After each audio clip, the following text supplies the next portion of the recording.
बच्चों, आज हिंदी की दूसरी क्लास है। हमने पहले वीडियो में वर्णमाला पढ़ लिया था। आज हम पढ़ेंगे उसी का पार्ट है स्वर। ठीक है, स्वर की कुल संख्या होती है 11 और इन्हें 3 भागों में विभाजित किया जाता है। चलिए आइए इससे पहले इसकी परिभाषा देखते हैं। वे वर्ण जिनका उच्चारण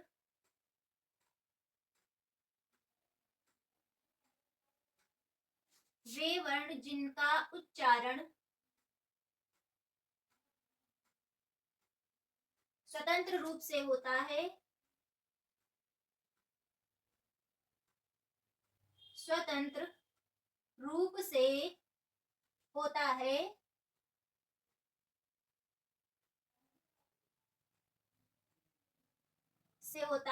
उन्हें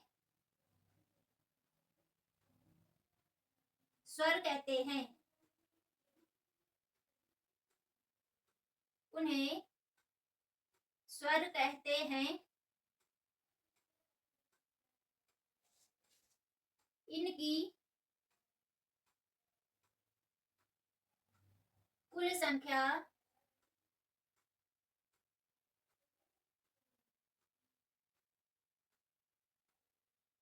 11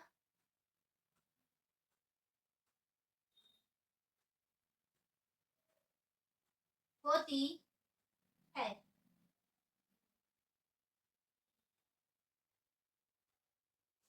ठीक है, स्वर में हमने क्या पढ़ा? वे वर्ण जिनका उच्चारण स्वतंत्र रूप से होता है, अर्थात इन्हें बोलने में किसी अन्य वर्ण की आवश्यकता नहीं होती है, उन्हें स्वर कहते हैं। ठीक है, उन्हें स्वर कहते हैं। इनकी कुल संख्या 11 होती है।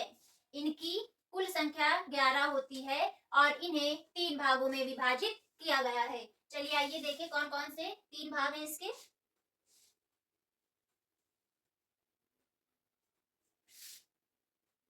आप तालिका बना के पढ़ेंगे तो आपको अच्छे से याद होगा। ठीक है,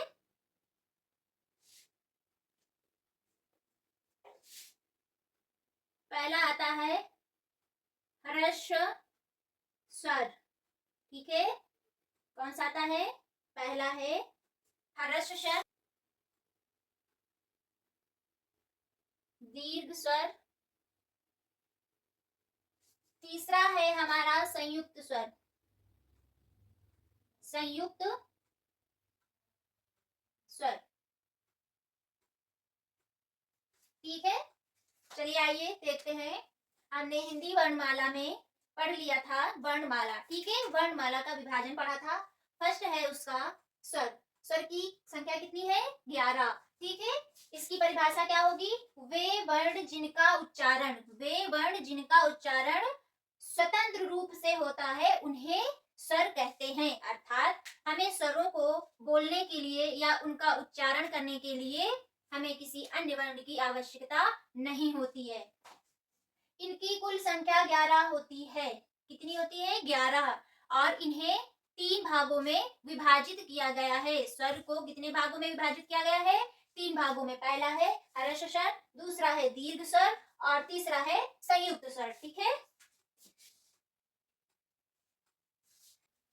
तालिका को आप अपनी नोटबुक में ऐसे बना लें और इसी के नीचे इसकी परिभाषा और कौन कौन से स्वर हैं वो लिखेंगे। ठीक है, अब आते हैं ह्रस्व स्वर। इनके उच्चारण में लघुता पाई जाती है। लघुता पाई जाती है। यह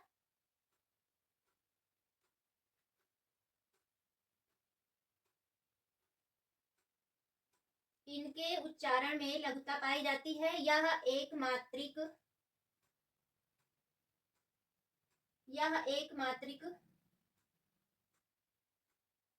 होते हैं। ठीक है, यह एक मात्रिक होते हैं। इनकी संख्या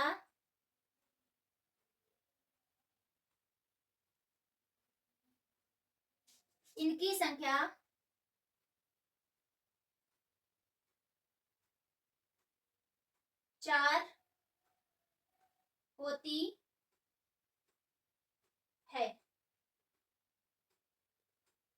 तो ये आते हैं हमारे ह्रस्व स्वर, इन्हें मूल स्वर भी बोलते हैं। तो कौन कौन से होते हैं? सबसे छोटा आ बोलते हैं ना, छोटा आ, छोटी ई, ऊ और री। ठीक है, ये होते हैं ह्रस्व स्वर। अब आते हैं दीर्घ स्वर। इनका उच्चारण ह्रस्व स्वर के सहयोग से होता है, मतलब इनसे मिलकर ही दीर्घ स्वर बने होते हैं। ठीक है, ह्रस्व स्वर के सहयोग से बनते हैं।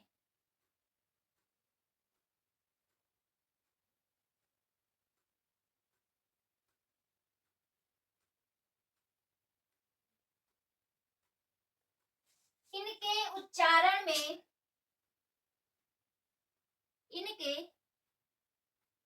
उच्चारण में दीर्घता पाई जाती है।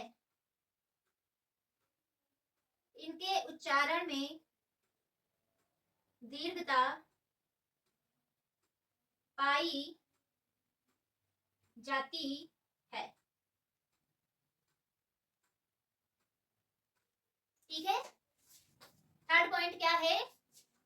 यह द्विमात्रिक होते हैं।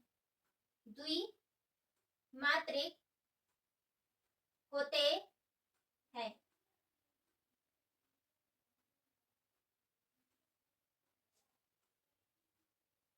इनकी संख्या, नेक्स्ट पॉइंट, इनकी कुल संख्या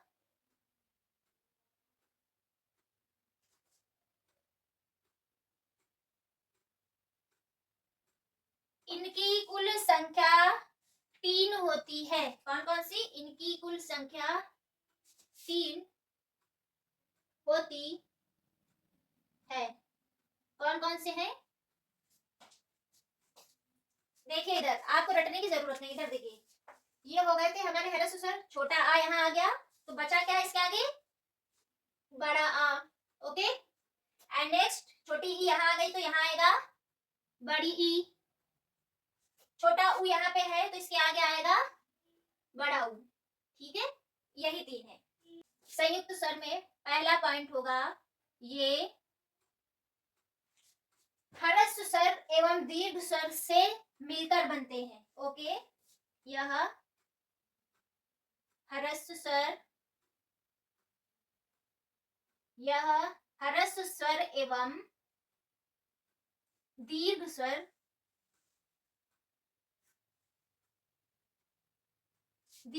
के संयोग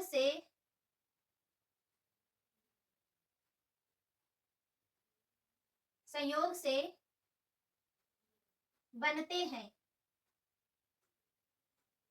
ठीक है, नेक्स्ट पॉइंट आएगा, यह द्विमात्रिक होते हैं। द्विमात्रिक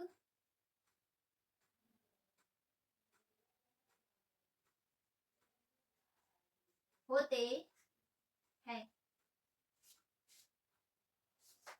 इनके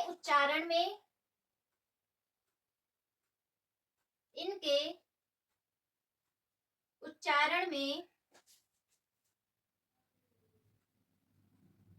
दीर्घता पाई जाती है।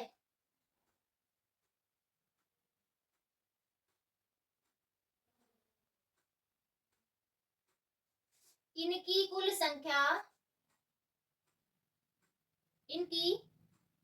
संख्या 4 होती है। कौन कौन से हैं? हमारा छोटा आ, बड़ा आ, छोटी ई, बड़ी ई, छोटा ऊ, बड़ा ऊ। अब क्या बचा? ए, ऐ, ओ,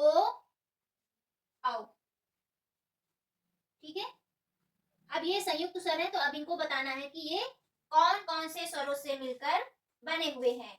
अब इसको देखेंगे ये कौन कौन से अन्य स्वरों से मिलकर बना हुआ है, तो इसको रटने की जरूरत नहीं, एक सिंपल सी ट्रिक बताते हैं। देखिए, सबसे पहले सब में छोटा आ, छोटा आ, छोटा आ, छोटा आ, ठीक है। फिर प्लस का साइन बनाइए। अब इसमें लिखना है ई, छोटी ई, ठीक है। फिर लिखना है ए, फिर ऊ, फिर ओ, ठीक है। देखिए इधर कितना सिंपल है। ए किस किस में मिलकर बना हुआ है, आ और ई से। ए बना है ए और ए से। ओ बना है आ और उ से। औ बना है आ और ओ से, ठीक है। ये इतना हुआ हमारा सर टॉपिक यहीं पर समाप्त होता है, ठीक है। चलिए आइए एक बार फिर से एक्सप्लेन करते हैं, जरा आइए। स्वर की संख्या कितनी है, 11। स्वर को कितने भागों में बांटा गया है, 3। कौन कौन से, ह्रस्व स्वर। ह्रस्व स्वर को मूल स्वर भी कहते हैं। आइए, इनके उच्चारण में लघुता पाई जाती है। यह एक मात्रिक स्वर होते हैं, ठीक है। आप इसको डेफिनेशन वाइज लिखिए या ऐसे पॉइंट वाइज आपको ज्यादा इजी पड़ेगा। ये डेफिनेशन ही है, बस उसको पॉइंट में लिख दिया गया, ठीक है। इनके उच्चारण में लघुता पाई जाती है या एक मात्रिक होते हैं तथा इनकी संख्या 4 होती है। कौन कौन से हैं, ए, छोटा आ, छोटी ई, उ और री। ये हमारा री जो है ये ह्रस्व ही माना जाता है। री का दीर्घ री जो होता है वो हिंदी में यूज नहीं होता है, ठीक है। संस्कृत में यूज होता है उसका।